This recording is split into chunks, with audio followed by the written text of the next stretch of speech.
The Federal and Devaki Specialty Hospital jointly present the Madurai Marathon 2024 Run for Health on Sunday, October 20th, 2024. Entry is free for all.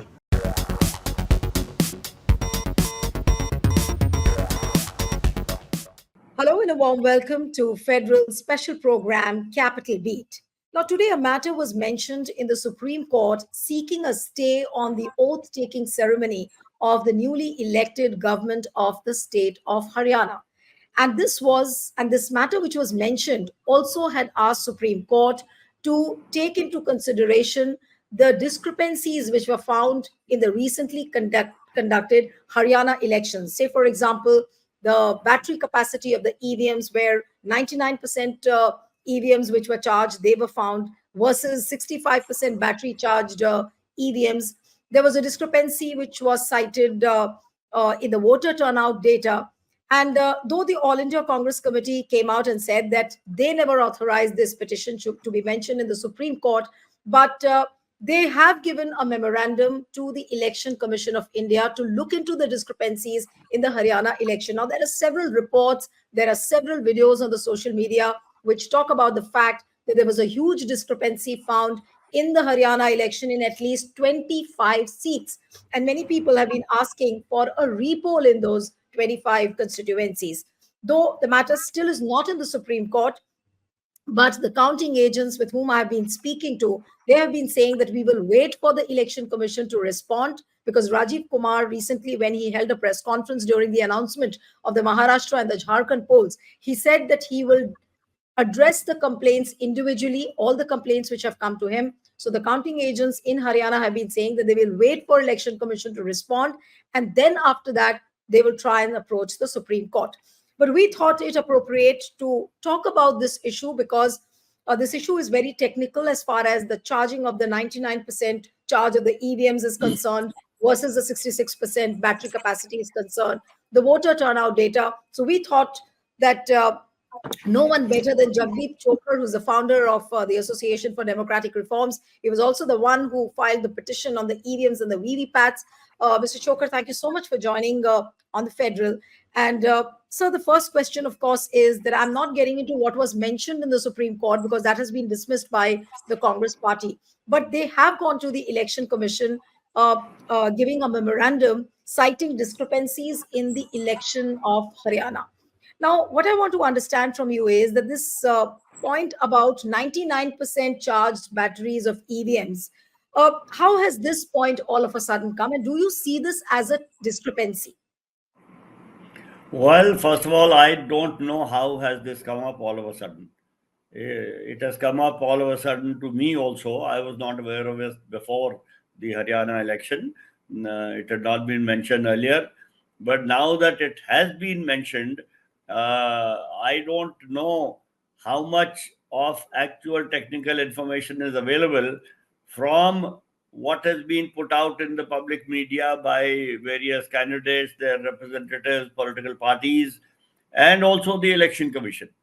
The Election Commission's explanations over the years, it is very painful to say, have not been very forthcoming and very open. Election Commission likes to believe that whatever it says should be accepted as gospel truth and nobody should question whatever it says. That is very difficult to accept, and therefore making a discount to the Election Commission's explanation to that extent that it is always sort of maintains a very, very superhuman kind of stance. It is not yet clear to me. Intuitively and logically, it seems to make sense that if an EVM has been used for a certain amount of time, its battery should be a little lower than what it is to begin with. Intuitively, it makes sense, but I am not aware of the real technicalities of the batteries of EVMs. Which means that is this a totally new aspect which has come out, and there needs to be an investigation, there needs to be a technical study on this, because even before Haryana elections, we've never come across a thing like this. We did speak about Form 17C, discrepancy in the voter turnout data, but this battery capacity of the EVMs is a point which has come for the first time. So you think that there should be a technical study on this, which Election Commission should get it done? Well, Election Commission already knows what is happening and it has said there is nothing wrong. So I don't think asking Election Commission to get a technical study done is of any consequence. Technical study will have to be done by people who are interested and who are in a position to do that. And I'm sure sooner or later some people will do that. Asking the Election Commission again and again to do the same thing is of no consequence. There's no point in repeating that ad nauseum. Yeah. But Mr. Chhokar, can we call it a discrepancy since we do not know what is the technicality? There is no technical study. Since we do not know and not enough is publicly known. So anything and everything, and I underline everything related to the electoral process and the counting process must be known and made available to people at large. I stand by that. But to keep asking the Election Commission to do it when in the past several years, it has shown that it does what it thinks is right and then it stops there. It does not feel obligated to explain to people what is going on. So therefore, what I'm saying is that asking the Election Commission again and again to do this is infructuous. People and civil society at large, technical people in IITs and such places, I am sure public spirited individuals there will come up with some explanations which will explain to us exactly what it is. Right. But how hopeful are you, Mr. Chhokar? Because when this EVM and the VVPAT case came up in the Supreme Court, a lot of things were said to the ADR and nothing very positive came out of it, except that few directions were given to the Election Commission as far as the verification of EVMs is concerned and election petitions are concerned. I wonder how much of it is really being followed, because the people who are on the ground, and say, for example, Haryana is the latest example, and the counting agents with whom I'm in touch, they are saying that the verification process of the EVM is so expensive that, you need pots and pots of money to just get your EVMs verified. One EVM, per EVM, the cost of verification is about 48,000 rupees, which includes the GST as well.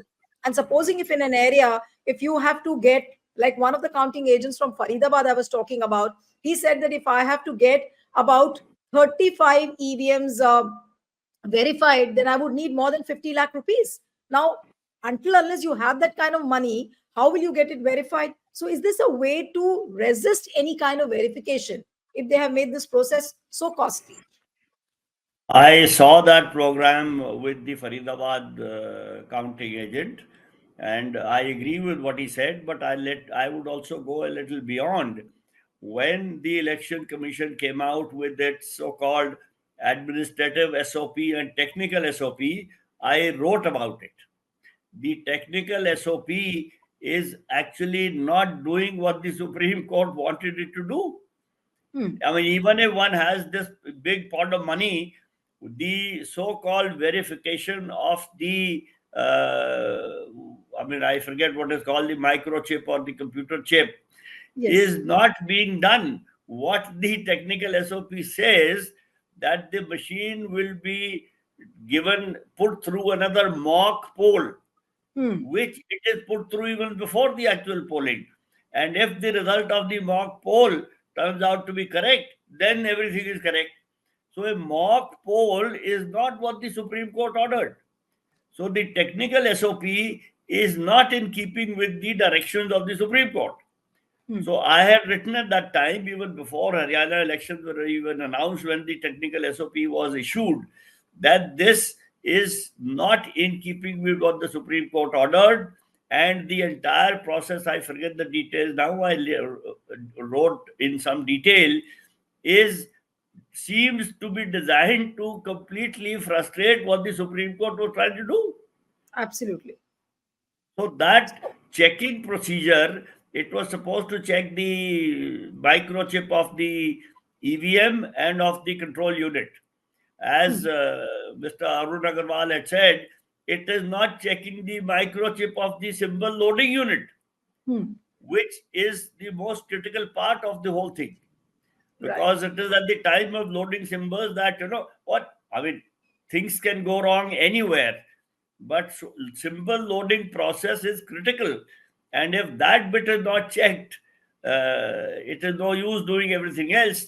And even the checking of the so-called EVM and the control unit was not being done, or has the specification does not say that it will be done what the Supreme Court intended in its order.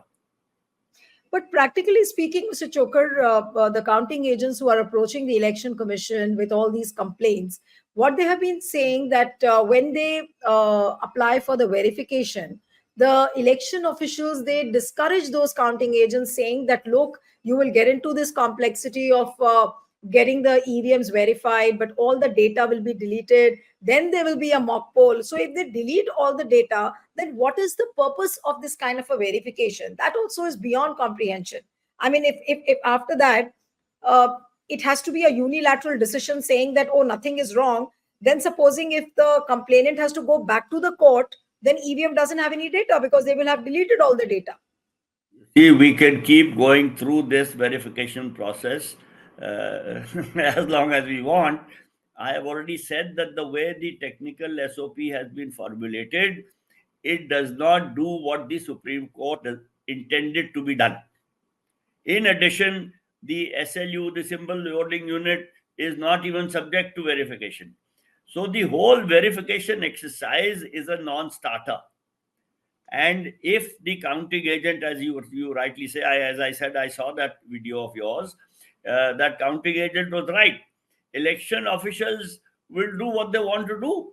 And as a matter of fact, I would say the election official, what the counting agent described, the election official was being actually nice to the counting agent, because it was telling the counting agent that you will deposit all this money, you will have to go to Bangalore, and nothing will come out at the end of it. I agree with that election official. So the election official was not doing anything wrong. He or she was doing what was, I think, appropriate. The more important question is the behavior of the counting agents and the political parties who are involved in the election. Because even today's petition, in any case, you have not asked me that question, but since you had said that we'll talk about that, let me add here. Today's petition was completely misconceived. Once the result of the election has been declared, the only legal thing you can do is to file an election petition. Absolutely. Not a PIL invoking Article 32 of the Constitution. So, a election petition can be, of course, filed by any voter in the constituency, but it is best filed by the candidate who has lost the election. Now, if the Congress is right, they have come out to say that we had nothing to do with this petition, which is absolutely correct, because if they had nothing to do, they should say so. Otherwise, people will think that the Congress has put up these two people to file this petition. But I think the Congress should have, and this is being wiser after the event, I am sure, but Congress should have anticipated that such things are likely to happen, and counting agents at the time of counting should have stopped the counting process. The gentleman from Faridabad said that they tried to stop the counting process, but they were put into cages, and therefore the returning officer was sitting on some platform, and they said, no, let us carry on, this, that, and the other. That is where things went out of hand. The counting agents of the opposition parties should have stopped the counting process when, at about, I believe it is around 9:30, 9:45. Yes, That when the third round began. Yes, the counting process kind of was stalled. At least on television channels, the updating of the leads, etc., stopped coming. And for about 45 minutes to an hour, the figures were the same. Now, that was the time when what happened, I don't know, I was not there. But according to what the counting agent said, that was the time when the videography of the strong room was also stopped. and some, I don't know, 200 or 500 people came and they entered the strong room. Now, if all those things happened, then for counting agents to allow the counting to go ahead was not the best thing to do. Because if you allow the counting to go ahead, and if once the result is declared by the returning officer or the election commission, then the process is complete or is seemingly complete, and no judiciary will ever interfere in that. Then they will say file election petition. Had the counting process been stopped there, in whatever way it had to be done, I mean, this gentleman also said that there was the district magistrate, and somebody said, you let it carry on, otherwise, this will happen, that will happen, we were threatened, and so on. All that, to my mind, and it may sound very wrong of me, to some people it may sound very wrong, was not unanticipated. And if it was not anticipated by the opposition party, then it is very sad, because it was writ large based on what has happened in the last, since 2019. As you said, we filed a petition in November 2019 where we requested the court that we have no interest in the result, which we did not and which we do not even now. But we had said that the court should direct the election commission to make or come up with a counting process which is robust and transparent. That request or prayer to the court is still valid. We made a similar request in the run-up to the 2024 election, saying that one of the prayers of the 2019 petition should be decided before the 2024 election. But the court said if we decide one prayer, it will be technically incorrect and the whole petition will become vitiated in some way or the other. And that the court actually ordered that the 2019 petition and the application should be put up early after the vacation. Now the vacation is over, and now we are, I think, approaching the next vacation. But the 2019 petition has not been heard. And Right. the prayer of having a robust and transparent counting process was reaffirmed. The need for a robust and transparent counting process was reaffirmed in 2024 Lok Sabha election. It has been reaffirmed in the Haryana election. Right. So the counting process is neither robust because there are infirmities. I mean, if according to that gentleman from Faridabad, if a wire to the videography can be loose and videography can stop for 2 hours, this you cannot call that robust. Absolutely. A robust process is where nothing can go wrong. And a transparent process is where what is happening is obviously apparent to everybody. So it is quite clear from the description of the two counting agents that I think you have interviewed that the counting process is far from robust and far from transparent. But And Mr. Chhokar, until the right. process is transparent and robust, we cannot claim to have a free and fair election. Absolutely. I mean, you hit it bang on that you're saying that till the time we don't have a counting process which is robust, it's free of infirmities, we can't say that it's a free and fair election. But Rajiv Kumar, who's the Oh, CEC, not only robust, but also transparent. absolutely, yeah. Both No, things but are Mr. required. No, but Mr. Rajiv Kumar in the recently held press conference says that our elections is of a gold standard. Now, gold standard elections, and here we are discussing how it's full of infirmities, it's vulnerable, it's non-transparent, and he says that this election is the process is gold standard. This is what he said, and he said we provide Well, a level playing field to the political he parties. he is welcome to say what he wants to say. We have freedom of speech in this country still. 19(1)(a) article is still valid. So I will not comment on what he said. All I will say is that based on what information is available in the public domain about the counting process, it was not robust and transparent in 2019. It was not robust and transparent in Lok Sabha 24, and it was not robust and transparent in Haryana 24. This is based on publicly available information. This is what I believe, and I suppose some other people believe too. And the chief election commissioner is very much within his rights to say that. That's his prerogative, and the same freedom of speech or expression exists for us. I have the same right to say what I'm saying. Right. No, but Mr. Chokar, then what is the way out to, fight out the election fraud when the system is not robust? Even the courts don't look very, very open to the idea of intervening in the in the electoral processes. What does one do now? Even despite the SC guidelines, if you have a system where the technical SOP is not in keeping with the SC guidelines, which you yourself said, so what does one do? If there is an election fraud happening, what is the way out? How do the parties, and especially the party which is losing the election, how does that party fight out this fraud then? Okay. First of all, I am not only saying that the technical SOP is not in keeping with the intentions of the Supreme Court order. I have written about it. It is in print in the public domain. Yes. Number two, courts are also handicapped a bit because courts believe that the Election Commission of India is a constitutional authority. So are the courts.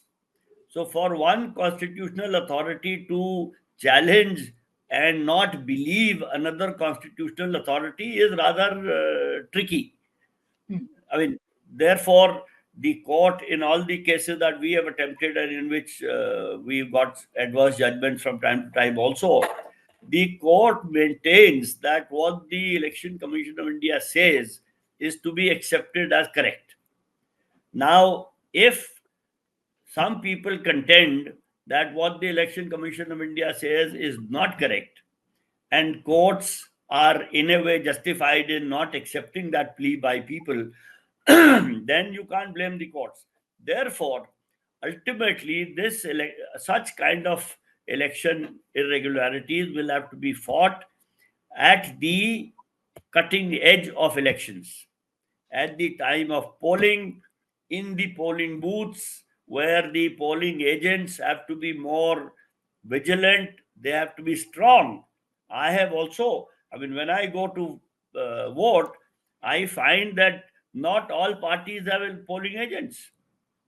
One or two parties have polling agents, and those polling agents are not really interested in what is going on.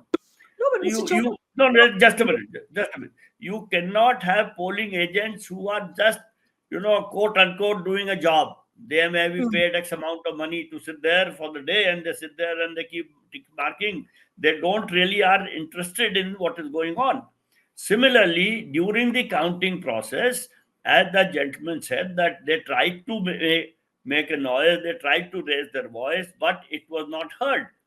Therefore, it becomes, in my opinion, inescapable for them to stop or to block the counting process. And this, on the face of it, appears to be very illegal and wrong to stop the counting process by one way or by any which way. But we have information, we have, you know, documentation in public domain where leaders of political parties have said that disruption of parliament is a democratic process in the interest of democracy. So, right, if disruption of parliament can be a legitimate tactic, why not disruption of the counting process? So, right, the opposition parties will have to take recourse to disrupting the counting process so that the counting process is stalled and stopped, and the election commission is forced to look at the situation on the ground as it exists. I mean, right. today there are video, of course, that counting agents had video that cell phones were not allowed and so on. But I am sure opposition parties can find ways to film what is happening. And when the counting agents stop or obstruct, which is a wrong word, I admit, and I'm conscious of this, they obstruct the counting process from continuing, and they are then perhaps arrested by the police, etc., on the orders of the returning officer and so on. All that should be documented, and brought out in the public domain and in the judiciary. And if you stall the counting process at that point, the election commission will be forced to act at that point. And the event as it is unfolding on the ground must be arrested and documented. And the Right. counting process cannot go on as if we will deal with this later. Right. Nothing No, no, later, absolutely. there is nothing to do. So that is the only option, which is not a very peaceful and a very, not very, I guess, not a very decent option when I'm saying people should disrupt the counting process. Right. But there seems to be no alternative, because once the counting goes on, the result is declared, then the judiciary is justified in saying, please file an election petition. And election petitions, although the Representation of People Act says should be preferably be decided within 6 months or 1 year, they go on for 5 years. I mean, there Absolutely. is this constituency in somewhere in UP where the by-elections have not been ordered, and there is an election petition pending. And today I read in the paper that that person who filed the election petition now wants to withdraw it. So election petitions are also not being decided according to where they were intended to be. So since there are a lot of things happening which are not happening the way they are, I mean, the gentleman from Faridabad also said that Form 17 is also not signed by uh, various polling agents, and the returning officer signs it and gives it to the candidate. So Right. these are seemingly minor irregularities, which the Honorable Chief Election Commissioner said he described all these as if these are really happening the way they are happening. But the Hmm. polling agent had something else to say. So these things have to be brought out in the open at the place where they are happening, not after they have happened. Because after they have happened, it's like, there's no use trying to bolt the door, bolt the barn after the horse has bolted. So Absolutely. once the result has been declared, then pretty much there's not much can be done. But do The you think, the Mr. Chhokar, systemic issues like 90% battery, 65% battery, and this issue that we have raised in the past, systemic corrections can be raised post the election. hmm, But the outcome of a particular election cannot be influenced once the results have been declared. but So you we raise systemic issues because we filed the 2019 petition in November. The results were announced in May because we studied all that. And then the 2024 election, we compared the votes polled in the EVMs and the votes counted in the EVMs, and we put it out in the public domain, and we put it to the Supreme Court also. So these are post-election activities which can help in systemic corrections. hmm, But to influence the results of the election, action has to be taken while the action is going on, not after that. absolutely.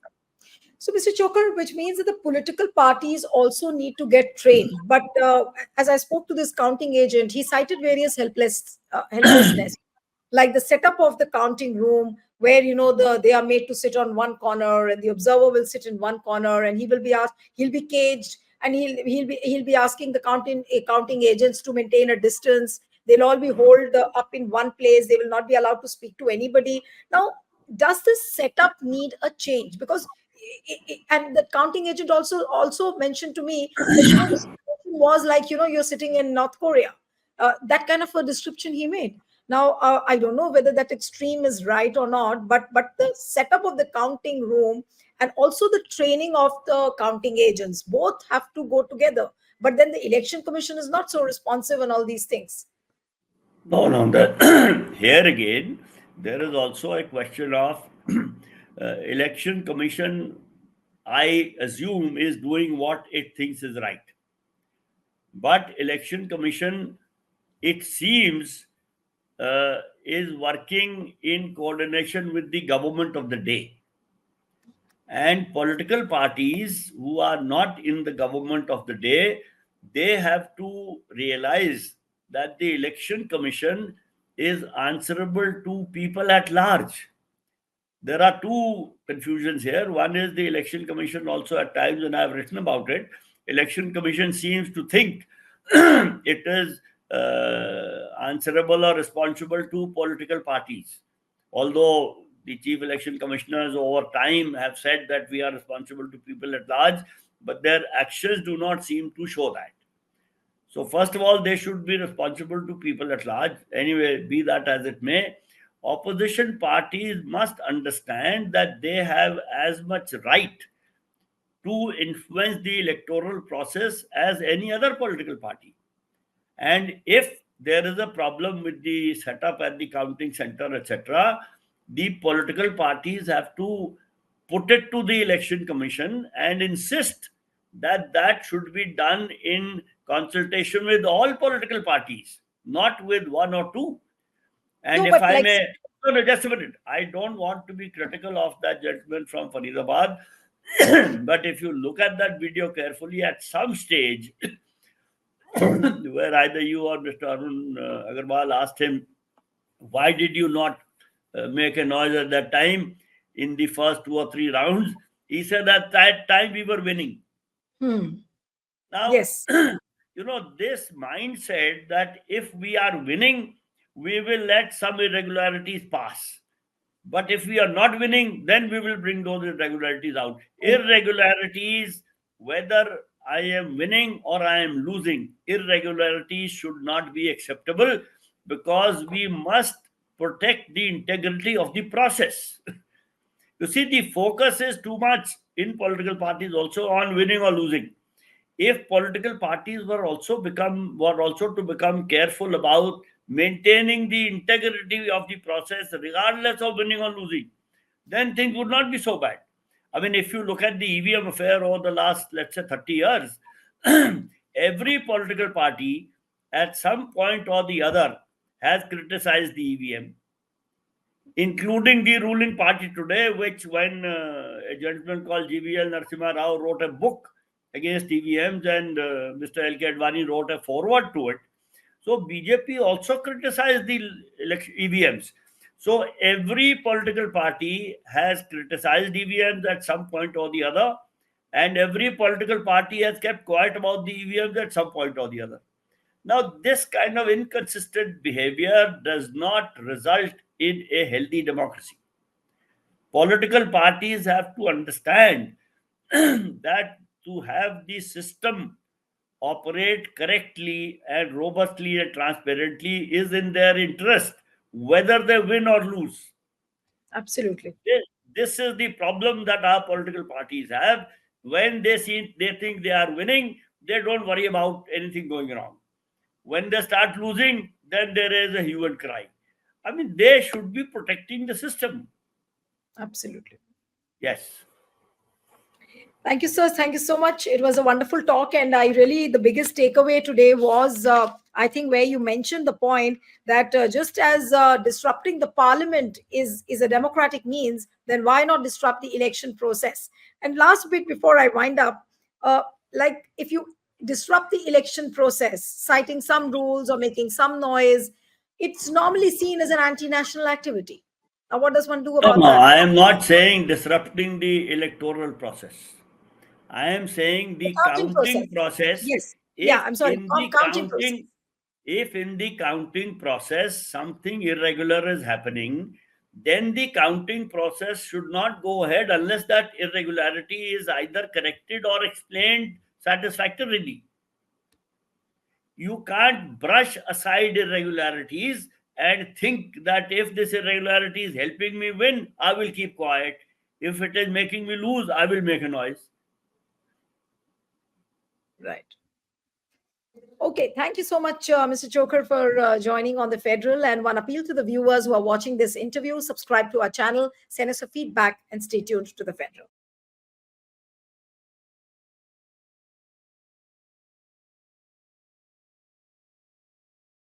The Federal and Devaki Specialty Hospital jointly present the Madurai Marathon 2024 Run for Health on Sunday, October 20th, 2024. Entry is free for all.